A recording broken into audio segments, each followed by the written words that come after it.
Hey everybody, a fun one today, for a change. Comedian Patton Oswalt is my guest, and you're going to enjoy this just a lot, unlike so many of my lackluster conversations with disappointing guests. Now, many of you know that I'm touring on the only former U.S. Senator currently on tour. I got one coming up in Red Bank, New Jersey at the Count Basie Theater on Friday, June 3rd at the Count Basie Theater. And the reason I did the tour is that I love stand-up comedy. There are a lot of great ones out there, and I've taken a lot of inspiration from them. Patton Oswalt is one of them. Now, Patton and I recorded this a couple months ago when I was in LA, and as it so happens, as I record this introduction, I'm in Los Angeles again for my grandson's 9th birthday. And my plan has been to run this while I took kind of the week off and enjoyed my daughter and her family and celebrate my grandson's 9th. And I'm sticking with that plan. You will love this conversation with Patton. We talk comedy. We talk about political comedy, and I want to give you a little taste of that. Here's as good an explanation as I've heard about why comedians hate doing comedy about Donald Trump. Trump is a 18-wheeler full of monkeys on PCP, and it crashes into a train full of diarrhea. And now there's diarrhea-covered monkeys on PCP running around. Everyone's watching it, and you as a comedian walk up and go, "You want to hear some jokes I wrote about this?" You're like, "No, we're good. It's diarrhea-covered monkeys on PCP. What are you talking about?" So it was that. Oh, and by the way, that's a very good explanation. Thank you. Of why it was so frustrating for comedians to hear, what a gold mine this guy is. No, it's one joke. I mean, I also said that it's impossible to keep up with him because it's my analogy was he's a crazy guy on the sidewalk and he's just taking a dump. And then you turn to your friends and you have this amazing joke about the guy taking the dump. And by the time you turn to them, they're like, "Oh, he turned back around. He took his poo and made a piñata out of it. He's has it on his head." And you're like, "Oh, I don't have a material." There's no way to keep up with him. There's no shelf life. So that was the plan. Take a week off and run this conversation with Patton. And that's what I'm doing. But of course, Uvalde happened. As I record this, it's Friday, May 27th. The shooting was 3 days ago. My daughter, Thomason, told me she has a 5-year-old daughter, Avery, mischievous girl, loves to beat up her grandpa, and Joe, as I said, turns 9 on Monday. He is so sweet, and he's funny and loving. The 19 children who were murdered were 10 years old. Franny and I have 2 other wonderful grandchildren, Jacob 6 and Claire 3. The 20 children killed at Sandy Hook were 6 years old. You don't have to be a parent or a grandparent to be knocked to your knees by this. I was in the Senate when Sandy Hook happened. I met with a number of the families. And we got nothing done. We didn't get anything. Not an assault weapons ban, not a limit on the number of rounds in a magazine, not background checks. The background check bill, that was Manchin Toomey. The NRA scored Manchin Toomey. That means if you voted for the bill, if you voted for Manchin Toomey to strengthen background checks, well, then you couldn't get an A with the NRA. And that did the trick. We didn't get the 60 votes for more extensive background checks. Why? Politics. You vote for more thorough background checks, you don't get your A from us, and you'll be primaried by a guy who does have an A, because that guy will always vote for us so we can sell more guns, more lethal guns for profit. This is a very profitable business. And you certainly won't get campaign donations from us if you don't vote our way. The number one recipient of gun lobby campaign dollars, according to Axios, Ted Cruz. Over his political career, Ted Cruz has taken $442,000 from the gun lobby. Those are for his own campaign account and for his political action committee, through which Ted gives campaign dollars to like-minded pro-gun colleagues. But now, since the murder of 19 children and 2 teachers in Uvalde, so close on the heels of 10 killed in Buffalo by a white racist, Republicans are saying, how dare you make this political? Here's Cruz talking to a British reporter yesterday. Is this the moment to reform gun laws? You know, it's easy to go to politics. But it's important. It's at the heart of the issue. I get that that's where the media likes to go. No, it's not. It's where many of the people we've talked to here like to go. Now, as you know, I really hate Ted Cruz. I have an entire Ted Cruz section in my act. And one of the stories I tell is about the first time I met Cruz. He was elected in November of 2012. Sandy Hook happened about a month later. I signed on as a co-sponsor of the assault weapons ban.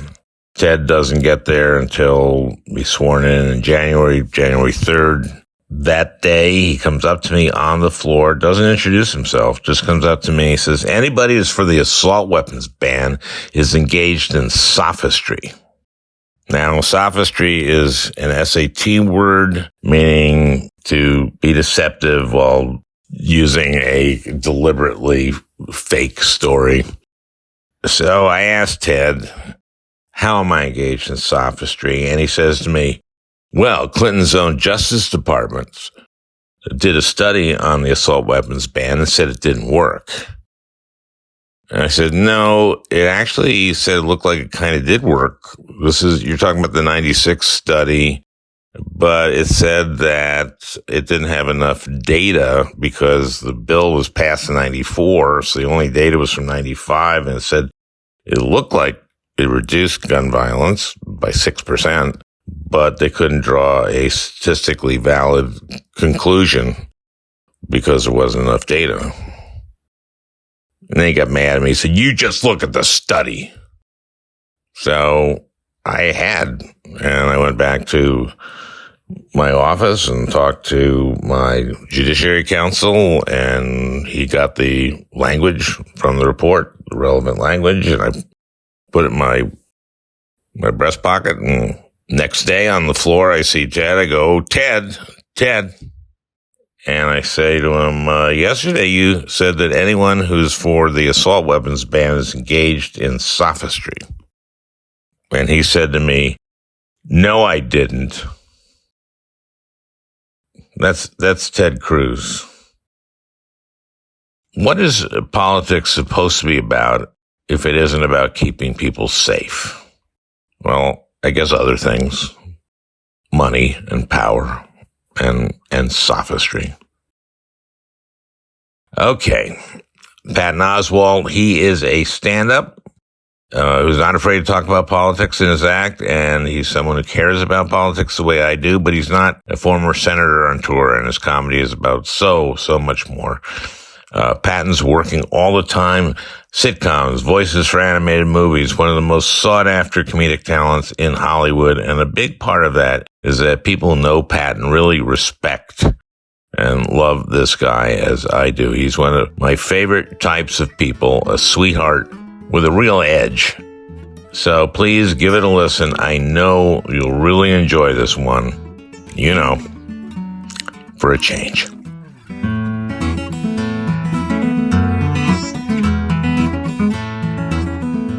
We both had trouble getting into the building. Oh, did you have trouble too? I think you've heard me do counterintuitive. Maybe it was when we did a thing at Largo. I tried to do this bit about you go to a lot of hotels. It's funny. Both of us are on the road now, right? And you've been on the road a lot more than I have over the years. And one of the things that I decided to work up stand-up, and I started going to the Comedy Cellar. And I started seeing a lot of stand-ups. Yeah. I love great stand-ups. There's a lot of them, and you are one of them. Thank you. And I saw you at the Kennedy Center. The Kennedy Center. Yes. That other little workout space. Comedy Cellar, Kennedy Center. I dropped in. I did a set at the Kennedy At the Kennedy Center. Yeah, Gustavo Dudamel gave me 5 minutes in between Tchaikovsky pieces. It was nice. Very nice. It was beautiful. Yeah. But one of the things I noticed that stand-ups do, and I used to wonder about this, why do stand-ups do so much material about hotels and planes? And oh, yeah. I could have probably figured it out. Why would they? It's weird. Like, Yeah. it is such a. I remember watching. There's a Charlie Kaufman film called Anomalisa, and there's a scene at it's a stop motion animated film. It's brilliant. But the scene at the beginning, I had this weird PTSD because he's checking into a hotel room, and even though it's all done in stop motion miniatures, they really recreated how every hotel room is just a mutant variation on every other hotel room, no matter how expensive or cheap it is. There's the same little coffee maker. There are the same little desk that kind of connects, like just the unpacking and that ritual. You go into this, oh, that's right, I'm going to be alone in this room for a while. This is. But what I've discovered is a certain counterintuitiveness to certain hotels. For example, you check in, you go to your hotel room. Yeah. They have music on in the hotel room, and you have no idea how to turn it off. That is, W hotels are that way. It takes forever to figure out where is the music coming from. How do I turn it off? So I've had these things where I call down at the desk. Mm-hmm. And I go like, "Hi, this is how's your stay, Mr. Frank? Fine. I just got here, and I just want to know how to turn the music off. Oh, you'll be surprised how many of our guests ask us that. Yes. But before I tell you how to turn it off, let me ask you: did you enjoy having music on when you arrived at your room? No. Right. And did you have popular classics?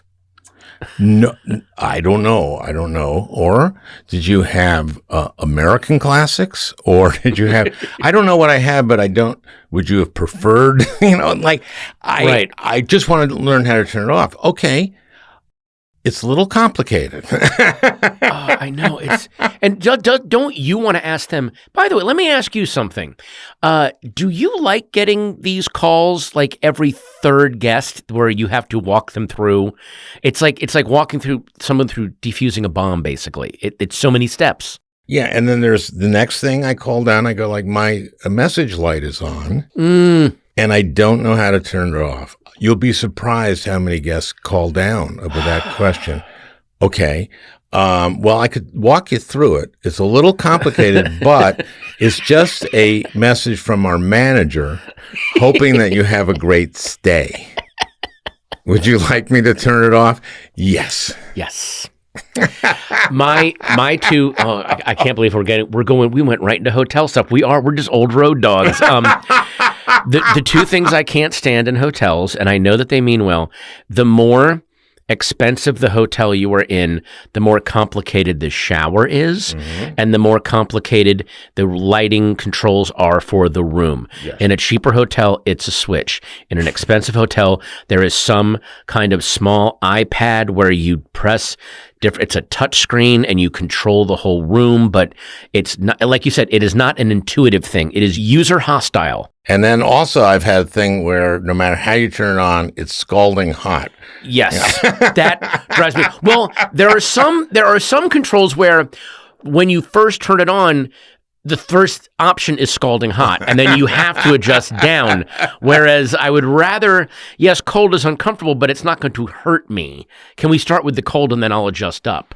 But even then, sometimes it's not clear how do you adjust, because sometimes you got to press buttons. You're at the same listening time. to two comedians who are currently on road tours and who are very frustrated, but who go to the most obvious material that they can think This of. is NPR's Old Men Frustrated with Controls. We'll be right back after this message. Well, I'm 70. You're 51? 53. 53? You're 70? I'm 70. Damn. You're a young, spry 70.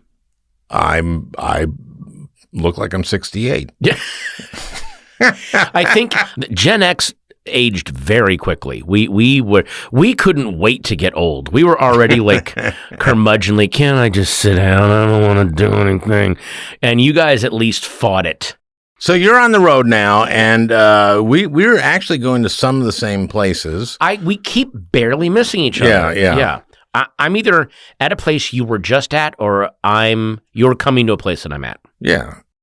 And, I'm a big admirer of yours. This is my first time on tour as a single. I used to go with Tom Davis. Uh-huh.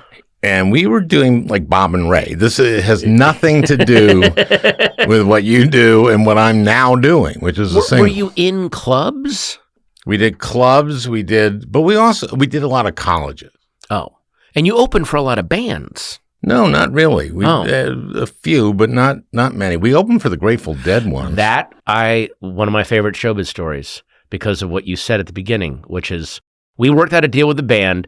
The longer we perform, the less time they have to play. That's right. And the crowd almost rushed the stage to murder both of you. That's one of the greatest things I've ever heard. That's on YouTube. That's when we introduced them at Radio City Music Hall. And it starts with a video of us backstage trying to get trying to get Jerry to introduce us. Right. And I drop his guitar because I was eating a rib. And then we go one after one, don't get him to do it. Finally, Brent agrees to do it, who had just been with the band about a week, the keyboard guy. And when he introduces us, this is at Radio City, 5,000 people. Hell yeah. And he says, I don't think these guys are very funny. Please welcome Frank and Dave. And then they start booing right away, but we go like, hey, we've worked out this deal with the band where we're going to just do an hour of comedy. And that the longer we do, the less they're going to play. Boo! Wait a minute. You want us just to get off and have the band come on? Yeah. Are you sure? And then that was a fun intro. That must have been amazing. Well, we're Norris Deadheads, of course. Well, so. Yeah, exactly. Yeah. So what's it like being out there alone? What's that like? I really kind of love it. Mm-hmm. I love traveling with Tom. I love doing the stuff we did. Mm-hmm. You're a Bob and Ray fan, I imagine. Every comedian whose taste I respect loves Bob and Ray. And I loved what we did. Mm-hmm. But this is completely different. And it was a challenge. And I started going down to the cellar and the comedy cellar. You would do 5 to 7 minutes, or you were doing chunks of material, right? Yeah, but I was doing, you brought me to Largo. That's right. Here in L.A. Yeah. Thank you. You're very kind. You have a spot at Largo? Yeah, one Sunday a month, unless I'm really touring or working. And you're working all the time. Working a lot. And also, I've gone to Flanagan, and he's been very, very nice to me about... He's a guy who runs Largo. Mark Flanagan is a great guy who runs Largo. And there have been Sundays where he's like, how about we do this one? And I go, well, I know that I'm working that next Monday morning, and I know it's an early call, and I know that I need to be in bed by 8. I've so embraced my age. Let's explain what Largo is, because Largo started as a music club, small cabaret on Fairfax, across from Cantor's in Hollywood, and it started a Monday night show in the 90s, late 90s. Early aughts that really kind of took off and became this another one of those hotbed places where acts kind of launched out of there. Tenacious D launched out of there. And then every Monday for $5, it was Sarah Silverman, Zach Galifianakis, David Cross, Andy Kindler, every Monday. So it just became this real thing. And then he sold that club and bought the old, very historic Coronet Theater on La Cienega. And it's a bigger space, music and comedy. People do shows there all the time. I just did a benefit. It was me, Judd Apatow, Jim Carrey, Jackson Brown, and Ron Funches. That was just a benefit for Children's Hospital, on a Saturday night. Why not? I raised nothing. And we ended up, the hospital owed Largo money at the end of it. It was weird.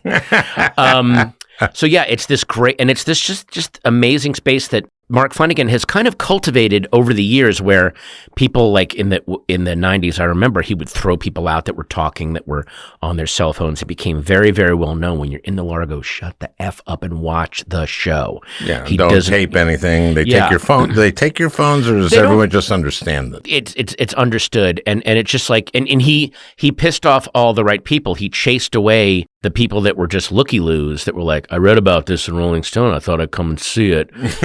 Because especially some of the Monday night shows, suddenly like Tom Petty was showing up to watch the show, the Farrelly brothers, Elvis Costello. So there were people coming to see who else was in the crowd, and that is always the worst audience to have.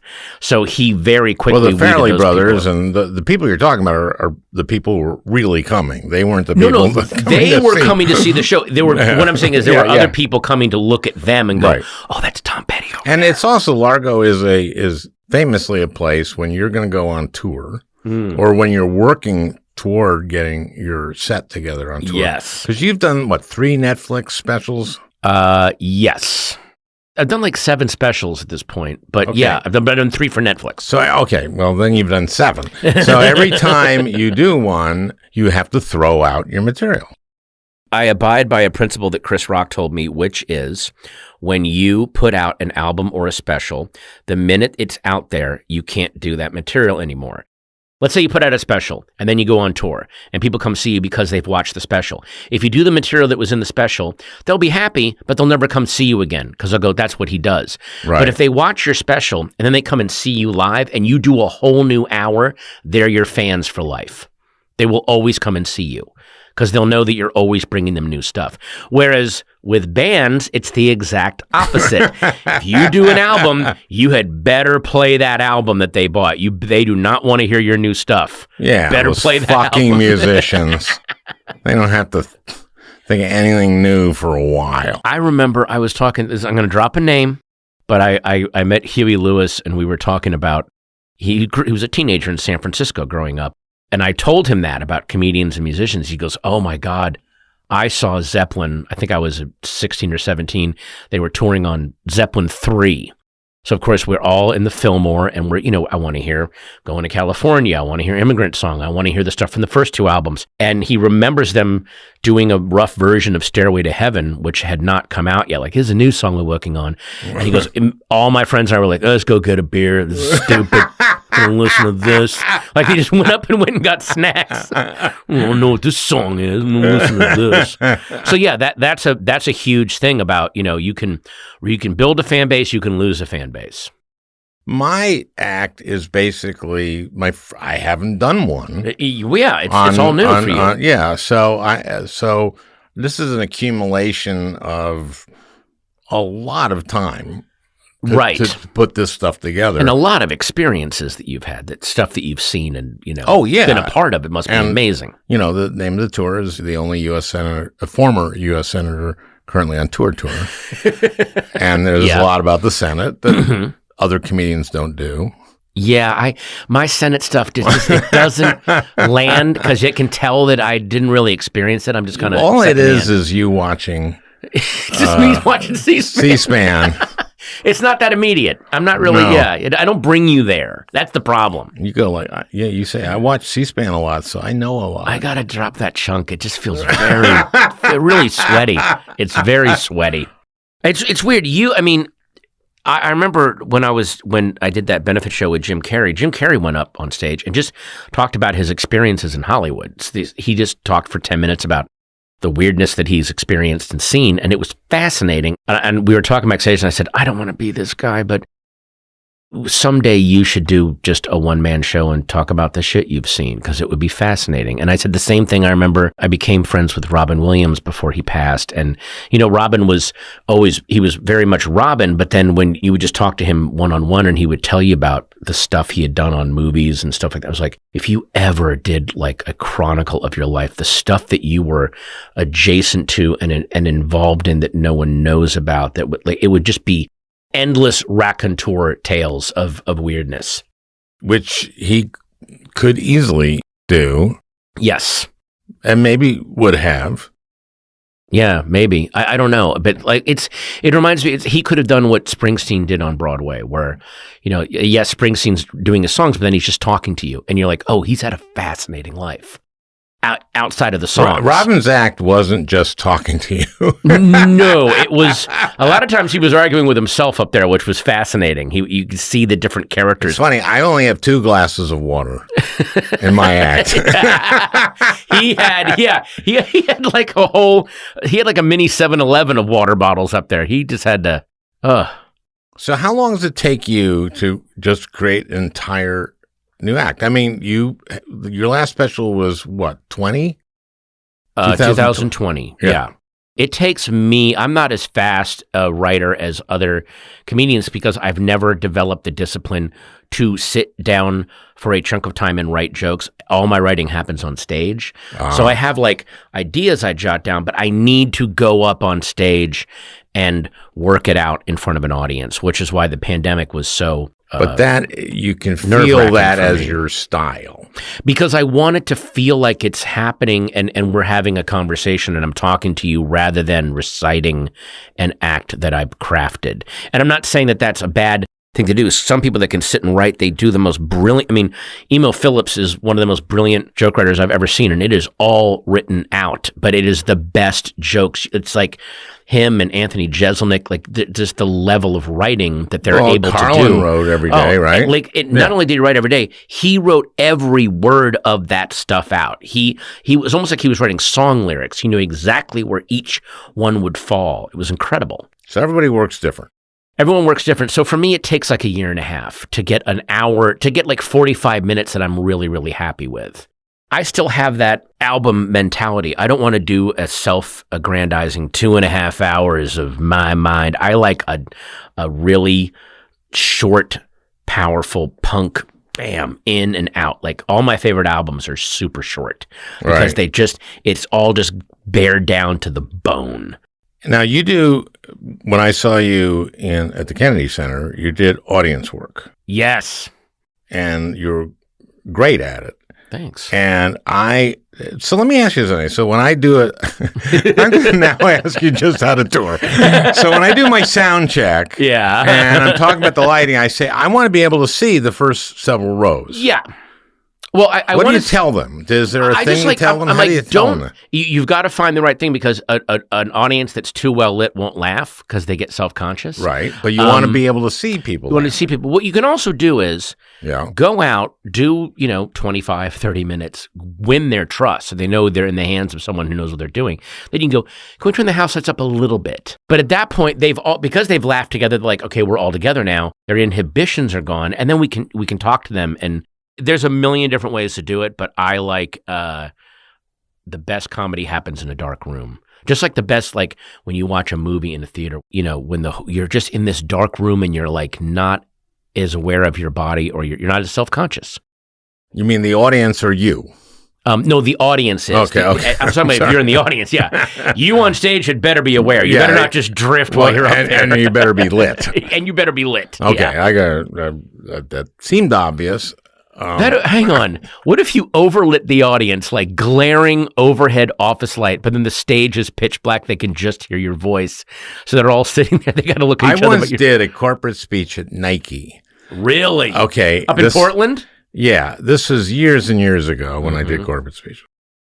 They thought it would be really neat to put a stage, because they're Nike, they have great new ideas, to put me in a little circular, little small table-sized stage in the middle of the house. No. And put the executives on the stage. No. No is, of course. Jesus. No. I did. Experimenting with, I'm going, okay. And then I just started saying, like, you use like 10-year-olds to make your shoes in Asia, because I was so mad at them. Yeah. It's like there are certain people that before you even know the grammar of the form, before you even know how to do it, they want to mess with the delivery system. It's like, MTV and Comedy Central were very guilty of this back in the 90s, where they would do like, we're going to do this show called Tompkins Square where it's outside and you see the park behind them, or we'll do something on the beach, or like everything. I remember when I did my first half-hour special for Comedy Central, it was a bunch of comedians all got half-hour specials. They had us come up out of the audience to get on stage, which completely took away any mystique, because you're standing there before the show starts. You're just standing there for like half an hour while they're, they're getting the cameras ready, and the whole audience just looking at you. You're this schlub just standing there. So by the time you get up there, like, that's that asshole I just saw. There's no magic. There's nothing. And you look like that asshole. I really, well, I you know what, it makes you look needy. Like, let me go up, I want to talk. Like, no, don't have me standing there being needy and like, leaning on chairs and waiting to go up and rocking back and forth because I'm nervous. Yuck. It was so frustrating. And it was people like, we got to mess with the form. Actually, you don't. You just got to make sure that you get the best material and get the best comedians. And as long as they're funny, no one cares what it, That's why like a lot of cinema, especially with comedy, they're like, we're going to do crazy camera stuff. It's like every great comedy that was ever done, Animal House, Ghostbusters, something like that, it has the blandest cinematography, because that had better not be part of the joke. If you're depending on camera moves for laughs, you're screwed. If you watch Animal House, the camera's just bolted down. They trust that they've got the best performers to walk in and just destroy. But the camera's not doing crazy stuff, because it can't. I remember once I was at Comedy Central during a summer. I took a gig like advising some people doing, and there were these people who were doing a sketch show, and they thought one of the keys was to do funny sets. No, you can't.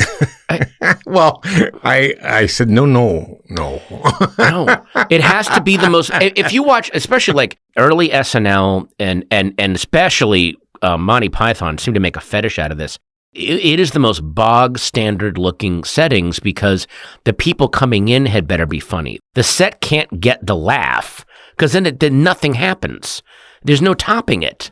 So you make it look normal. Set is a set. If you're doing a Greek diner, it looks like a Greek diner. Yes. If you're doing a living room, it looks like a living room. Right. If you're doing Farley doing the motivational speaker, you want the same living room we use for every living room set. Exactly. Just as long as you have the breakaway coffee table. Yeah, make sure that breaks away. You need that to break. So that kind of, everything I just ranted about, I'm guilty of, because when you start getting your first laughs, you fast forward into like, I got to start doing this amazing stuff. And I was listening to a lot of Richard Pryor when I started out, but even before I started, but I really went back and listened to every word he ever said. And there's a bit he did called God is a Junkie.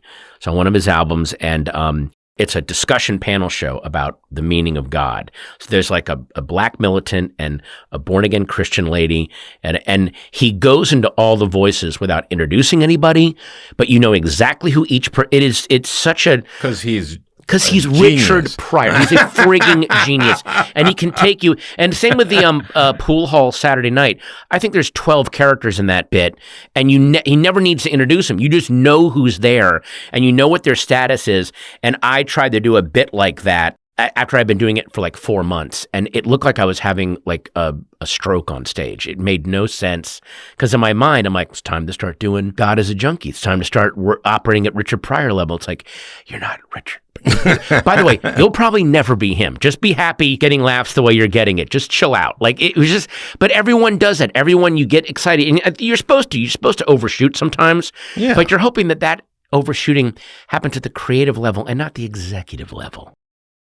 Are you doing AP Bio now? Is that still on, or No, we got... Oh. Well, it's hard for me to be upset about that, because we did 2 seasons and then we didn't get picked up, and then there was a big fan outcry, which felt really good, and then Peacock swooped in and gave us 2 more seasons where they let us, and it had a lot to do with Lorne Michaels really being in our camp and going, no, let them just do what they want to do.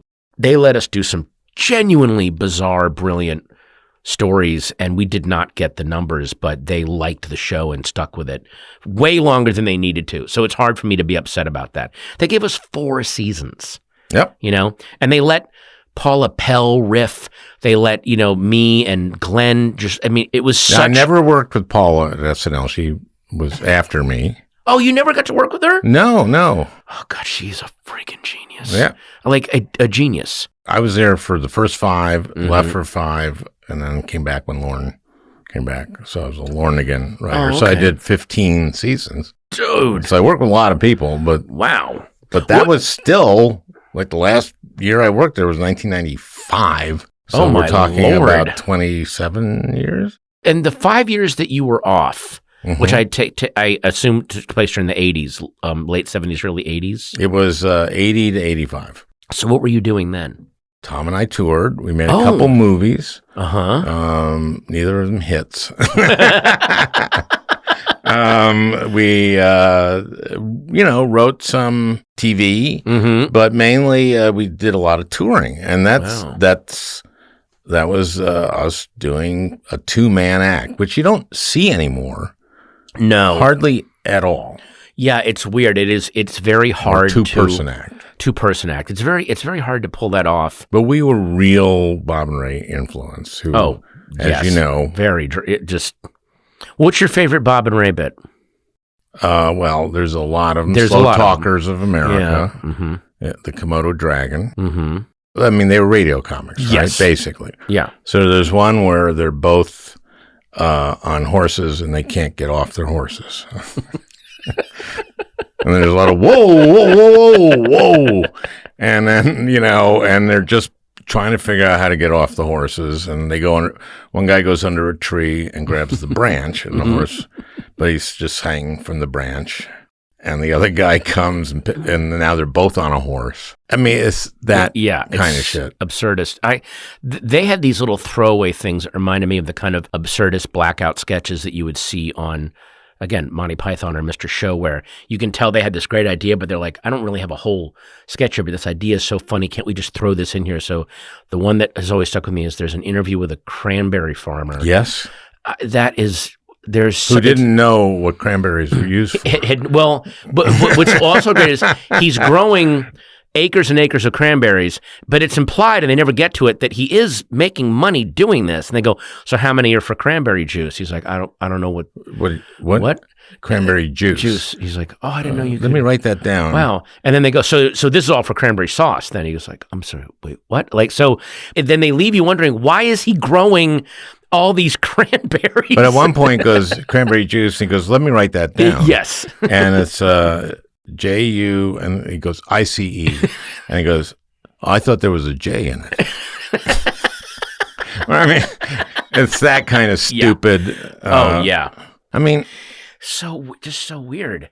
And Chris Elliott, of course, is Bob. Oh my God! Yeah. You read Chris Elliott's memoir, right? Yeah. Which the whole thing was a piss take on memoirs, where his own dad has to come in going, I don't remember any of this. This is all I don't know what gold-toed socks mean. There's just that type of humor, and I'm glad that is still going on with, like, I don't know if you've watched Tim Robinson's I Think You Should Leave. Have you seen that show? No. Oh, Al. Tim Robinson, he was an SNL writer. Truly an original mind. And he did a show for Comedy Central called Detroiters with a guy named Sam Richardson. And they did a show together. Oh, God, yes. I've seen a sketch or two from this that are brilliant. Watch the whole show. Okay. It's Sam Richardson's on Veep. He was on Veep, and he was on that new show, The Actor. A brilliant actor because I was on Veep near the end, and I would talk to the writers, and they were like, Sam Richardson is so handsome and put together that he looks so competent that they had so much fun. His character is basically like brain damaged. Right. But they had fun going, but because he's so well put together, it takes people a long time to realize how messed up he is. I was like, are you making him dumber every season? They went, oh, absolutely.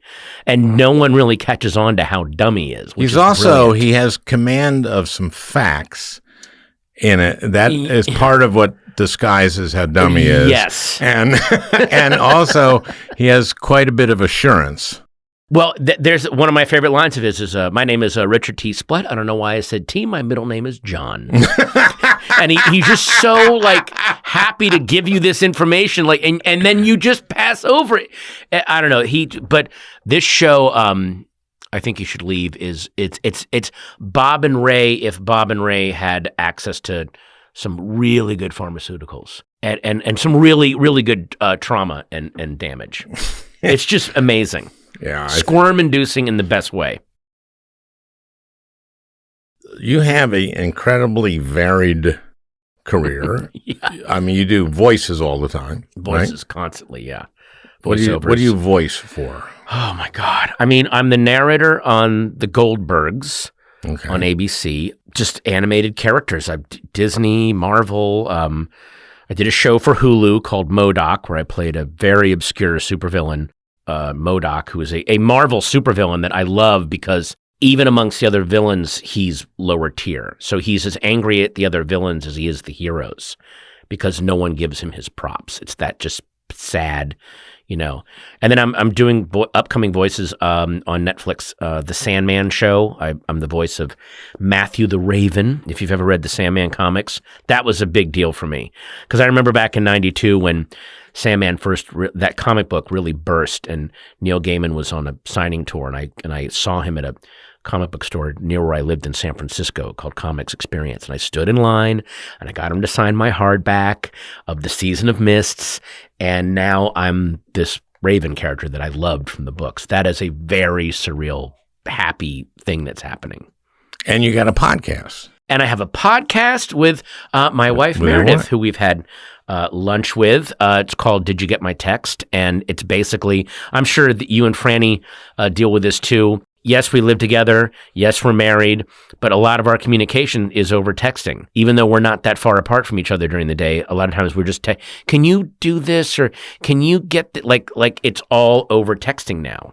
And that is a big subject of your show, is discussing your texts. Well, not going back through them and deciphering what did this mean or why did you send this to me? Right. There was one where I just sent her this article and I wasn't meaning it to be a slam on her, but it was about how, industry secrets from insiders, and some guy was saying people spend way too much on jewelry.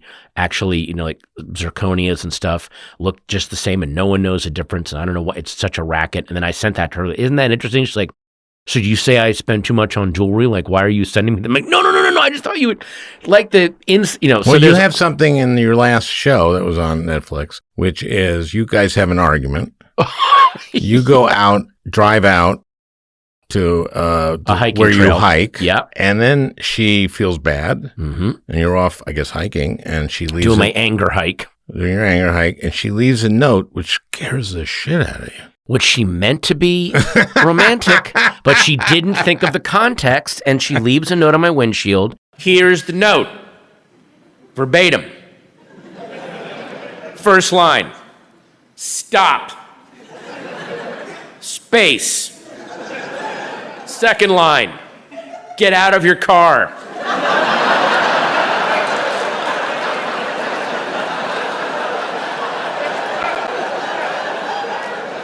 Space. Third line: walk to the park bench in front of you.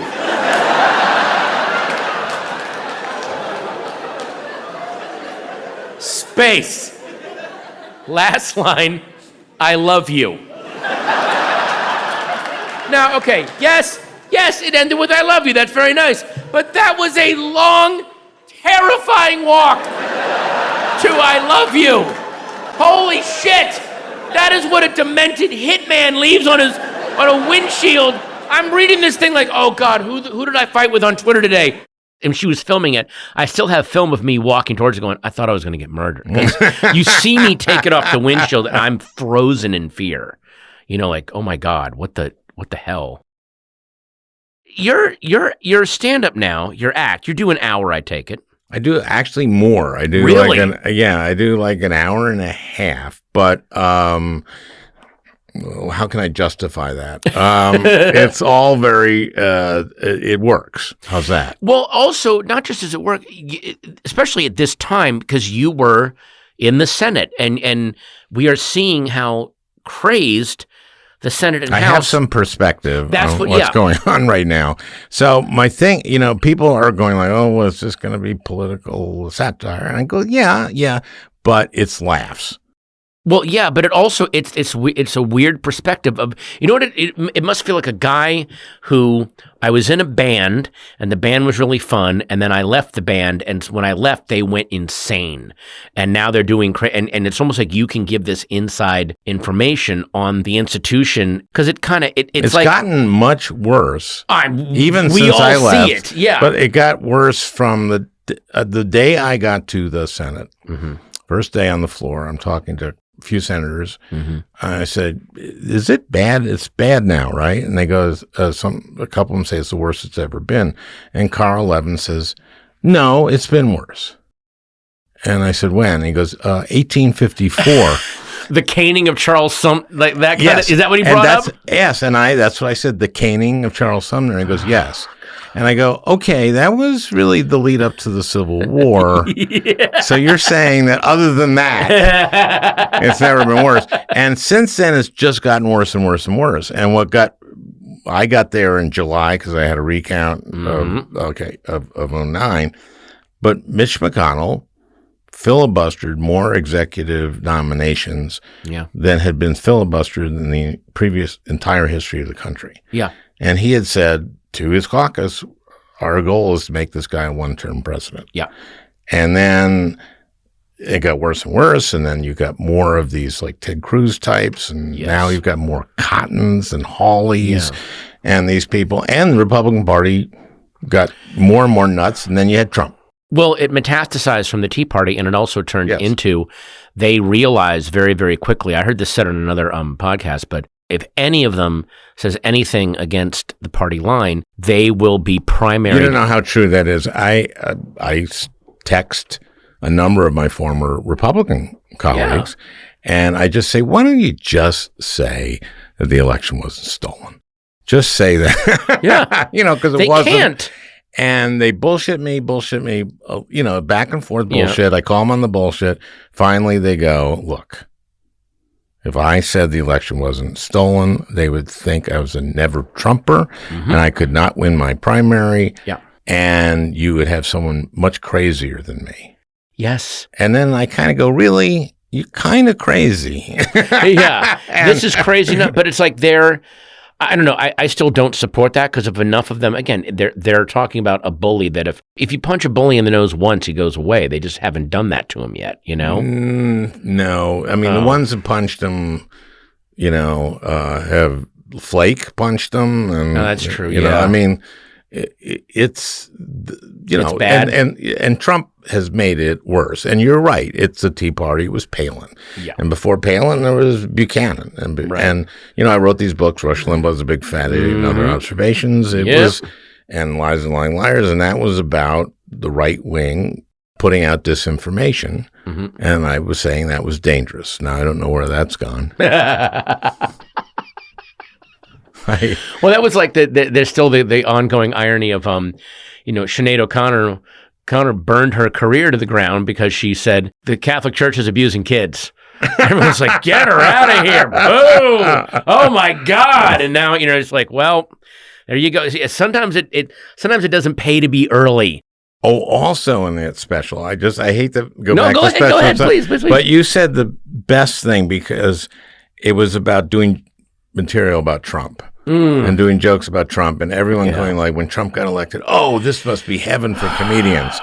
And what was your analogy? My analogy is that, Trump is a 18-wheeler full of monkeys on PCP, and it crashes into a train full of diarrhea.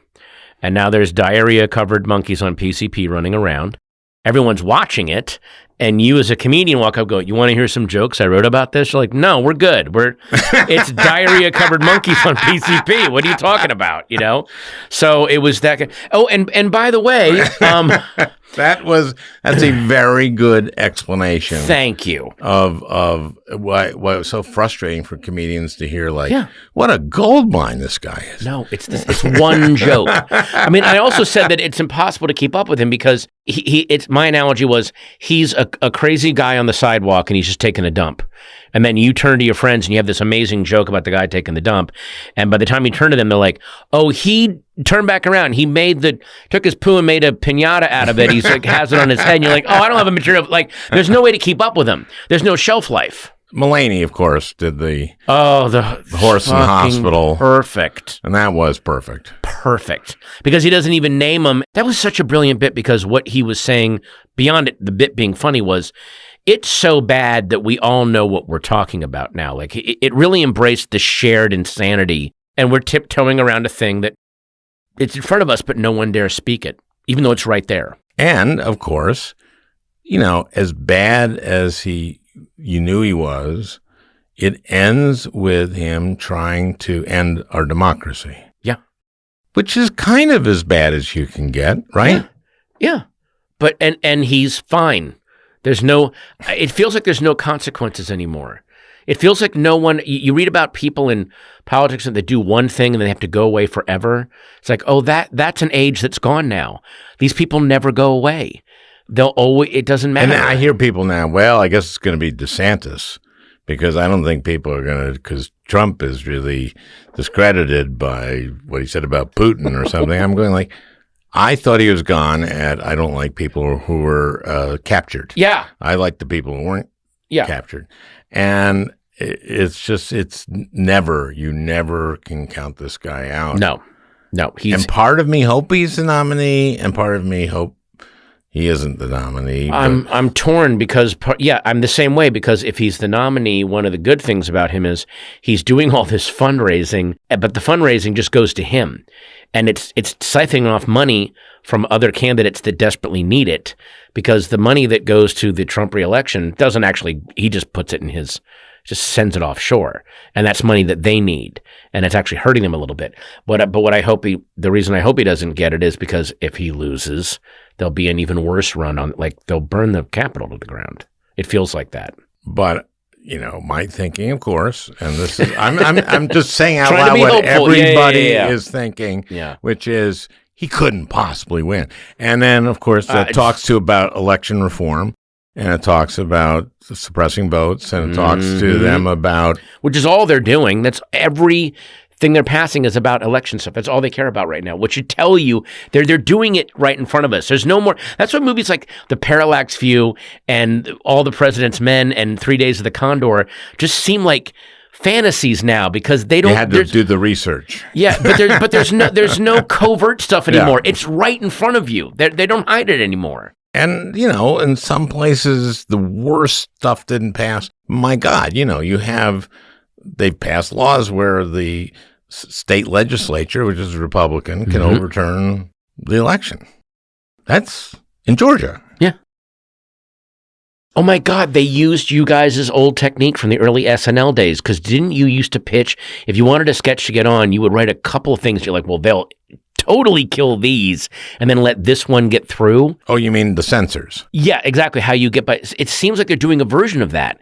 Like, put a couple of bills that are so crazy, and then the ones that people will point to them, and then they're even so bad that they can't get them done. But then they'll pat themselves on the back for crushing it, while the making it much harder for people to register, people to get absentee ballots. Exactly. That's what they're doing in Texas. It's almost like you keep seeing the rough drafts, and they keep refining it every couple of years. So back in 2000, when they were doing the recount in Florida for Bush v. Gore, the decision to stop the recount, which was ad hoc, this will never happen again. We don't want to set precedent with this, because they knew what they were doing. Who's the justice that who passed away? The Scalia. Scalia, in his argument, said, I'm paraphrasing this, but he said, a recount will jeopardize Bush's claim on the presidency. Like, that's in the language of the decision, which is basically him going, this guy says he's president. Now, if we count these votes, this could really make him look. So that is the start of that. It goes back to what, these guys that they're afraid of being primaried. They had better say stuff that'll be a good soundbite on Fox News that they can use in their campaign ad. They're cutting campaign ads in real time. That's what you're watching happen. The thing is, they know they're lying. Yeah. Shouldn't you draw a line there? I mean, I think there are people who, kind of say things in a way that they go to a gray area or something like that. There's that, but then there's just These guys are lying. Flat out, and they know they are, but they trust that. Well, but it'll be such because they've learned. But this cut together, you can almost see them editing it in their head, and they trust that the Fox News and the OAN and the Newsmax people will cut it just perfectly for them, that they can then send it out. And they know that for certain. Yeah. They know that for certain, and their people are sending it to them. Oh, absolutely. Oh, that's got to be so frustrating. So we got off comedy. Boy, did we veer. But I know that you care about this shit. I keep going down, and I got to keep stopping myself doing this. I keep going down this rabbit hole of reading about Vienna right before the annexation, when Vienna was this very, very open society, cabaret, irony, and culture, and they were so ironic that they thought that the Nazis were a joke and thought like, well, we're beyond all that now. We're post-World War I, and these guys are idiots, and they weren't able to see, as a guy, this guy Clive James, great writer, was like, they were having so much fun with language and messing around with irony and taking apart their liberal comrades' writings and like, oh, you use that word wrong, or oh, that's a cliche, blah, blah, that they could not imagine of someone like Hitler who just absolutely meant exactly what he was saying with no irony, no playfulness. And it was so ridiculous to them, like we did with Trump, like, this is insane. Obviously he's through. No one's going to, that we didn't see it coming because we were so wrapped up in irony. About us. Talking about us. I'm talking about especially my generation. It was all that we thought we were beyond racism, and there was a lot of ironic racism amongst a lot of alt comedy, a lot of Gen X, because we thought, well, we're beyond it. We can make fun of it, and we didn't realize we were actually mapping out a blueprint for a lot of the alt-right people and a lot of the edgelords and a lot of the shit posters to use for them to go, I'm just being ironic. It's like, no, you actually mean this. Right, You're trying to grandfather your shit in, and we're partially responsible for doing that. That's another thing, is I always feel like a good joke is much better than a bad joke. Yes. Oh, yes. And we've lost that now. That's totally gone. I understand. And good jokes usually maybe have like actual irony in it. Yeah. And actual meaning and actual dimension. Or at least they turn whatever harshness they're sitting out back on the joke teller to go, well, no, this is actually ultimately about me. Whereas a lot of these edgelords, they just stop at I just made fun of the different person, and that's where it ends. And they go, it's just edgy humor. You're like, no, you didn't turn that anywhere else. But it is also dangerous. It is also dangerous that you can tell a joke where it's absolutely clear what you mean. Mm-hmm. And some people will object because there's a certain element in it, and you have to be very careful now. Oh, absolutely. But you know what? Here's my thing about this. For years, when I did comedy in the 80s, doing stand-up comedy, you may as well have been a rodeo clown. They're like, oh, what you do doesn't matter. You just go up there. And we've seen that, no, comedy kind of matters. It's crucial. It's crucial to people's mental health. It's crucial to society's health. It's like the thing that we wanted. We want to be taken seriously. Well, now you're being taken seriously. Now they're really looking at what you're doing because they know that it matters. And, it goes back to when Goebbels went and saw a screening of It Happened One Night, and he was like, in his diary, oh, I wish we could do something like that. Like, we need that. Like, we could use that as a tool for our shittiness, but we don't have any creativity or a sense of humor. So it does matter. That kind of stuff does matter. And so act like you matter. Take it. Just roll with it a little bit. Yeah, but there is a thing where Pryor, Carlin, all those people pushed Lenny Bruce, deliberately pushed boundaries. But they were pushing for more openness. The people that are doing the edgelord stuff now are pushing for, can we go back to the way can I go back to being able to say these horrible things? It's like, no, we got to keep moving forward. Those guys were trying to push forward in whatever ways they succeeded or failed at doing it. Do you know what I mean? But what I'm saying is things can be deliberately misinterpreted. Oh, well, there are people that deliberately misinterpret things when they see that, oh, there's clicks to be gotten out of this. Yeah. I can get some clicks out of this. When I did that joke about the monkeys on PCP covered in diarrhea. I think I did it on like Conan early on. Yeah. And there was some right-wing website that said, Patton Oswalt calls Ben Carson a monkey. That was the headline. And they were counting on people like just click on it and then in the article they're like he says that the Trump thing is but Trump, that's a troll. But it's a troll on it. That wasn't like just a guy on Twitter with like John and then 9 numbers and 3 followers. This was a right-wing, looked like a news site and tried to make it look but I'm saying there are things to get out of willfully misinterpreting things if you want to advance your own career, and I've seen that happen too. And that's also dangerous. Yeah, it's a tough time. Yeah, views and clicks have eclipsed content and meaning, and that's what's really dangerous right now. Yep. Hey, come see us. We'll be at the. We're gonna be at the Mike and Stool. At the Mike and Stool. My favorite fake comedy club name was made up by Blaine Capatch, Befuddleds in West Virginia. Well, Tom Davis used to say that. We're booked next week at the Punchline, but first they've got us at the Setup across the street. Which not too far from the truth. There was a lot of those one-nighters that basically was a setup. Yeah, that's all it is. And I wish we would be in the same town one night. Well, we are now. Well, we are now, and we're going to go to dinner later tonight. That'll be very nice. But yeah, it would be really good. And who knows? We're going to keep touring. If we're in the same town and one of us can either get in a night early or stay an extra night, it'll be great to do it. Yeah, it's so much fun doing it. It's the best. And I've seen you. You haven't seen me do a full show. I will see you soon whenever. But thanks for bringing me on at Largo. And I'll have you on again. Absolutely, I would love to do it anytime. Yeah. Can we end on a sweet note? Let's end it there. I don't want to, because we keep going down these dark roads. Let's end it right there. Absolutely. Yes. And then we're going to take all the dark stuff out. This will be about a 15-minute thing. Oh, good. Thank God. Al, thanks for having me on, man. Thank you. And I'll see you in a couple hours. Well, I hope you enjoyed listening. That beautiful music is by Leo Kottke, the great Leo Kottke. I want to thank Peter Ogburn for producing this podcast. We'll talk again next week.